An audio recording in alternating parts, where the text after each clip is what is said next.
please go to nlsd.kenerman.org. This will take you to our welcome page.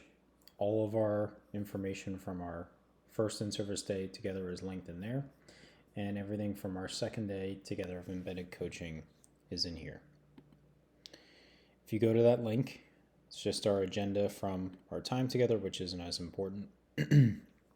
Our norms, which will always be a part of our day, our original schedule, which still has links to our discussion sheets that we had, some of our ideas in terms of the team meeting and our model lesson, things to think about. And then I have the 5th grade data that I used for that lesson that I conducted. I have the original Google form that created the data. I have the 5 individual checklists for the groups that were created, and you'll notice that the groups match here. There's a description of what I wanted to do with each group in the small group lesson, as well as how I tiered them by group. So you can see how their work was different. You can look at the order in which they had to complete their work, which is the biggest difference between these 5 different checklists. Then there's 2 videos. Hopefully this one on the right looks better. I'm still uploading it right now. So you have the small group camera angle. This is zoomed in on me. The sound wasn't as great as I wanted. My microphone didn't work perfectly, but I still think you can pick up on it.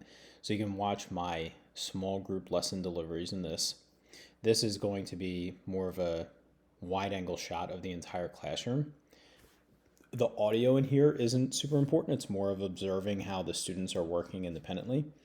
I would recommend watching this at a 2 or 3 times speed when you watch it in YouTube, because it can allow you to kind of blast through the lesson, but also observe the students.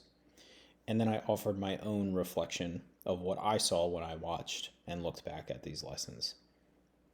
I then have the 3rd grade data, the 3 checklists that were created from that. And then same idea here, my small group lesson with the 3rd grade students and the whole class view of the 3rd grade classroom. And then my honest reflection, followed by ideas to remember that you all brainstormed in our faculty meeting. And lastly is the questions that you wanted me to answer via email, but I figured this is better than an email. So hopefully you find this webpage useful. I encourage you to dig through as you have time, and I look forward to seeing you all again in the near future.